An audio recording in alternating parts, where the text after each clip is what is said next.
Yeah, the art directors are very surprised. This was done on a computer, this kind of a thing.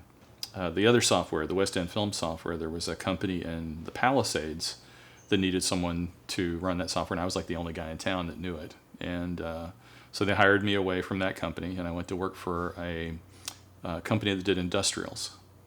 So we were, Neutrogena, and was a big client, I remember.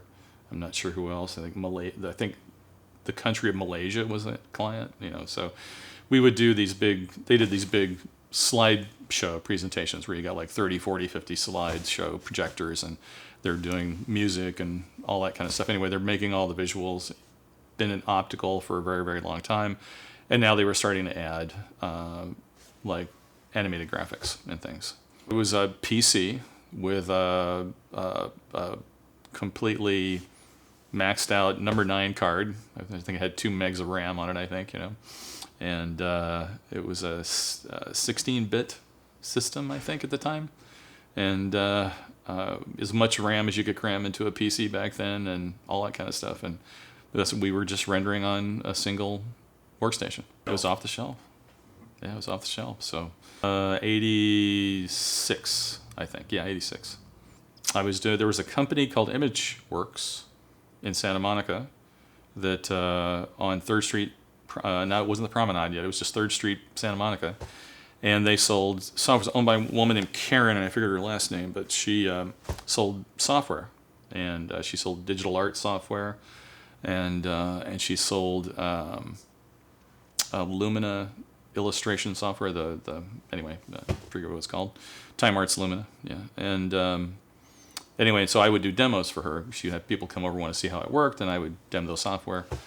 And I guess Filmation heard that I knew how to use this software, and they came by for a demo of West End Film software and made me an offer to work for their studio.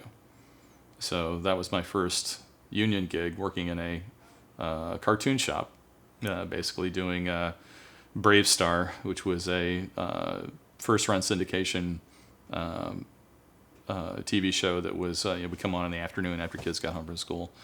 And we did 65 episodes where I was doing all of the spaceships, basically, and all the moving carts and stuff like that. So you would use it to make something that would be a vector image that you could then plot out on like 16-field paper. So you'd plot that out, it would be registered as best as pegs could do, and then they would clean that up by hand.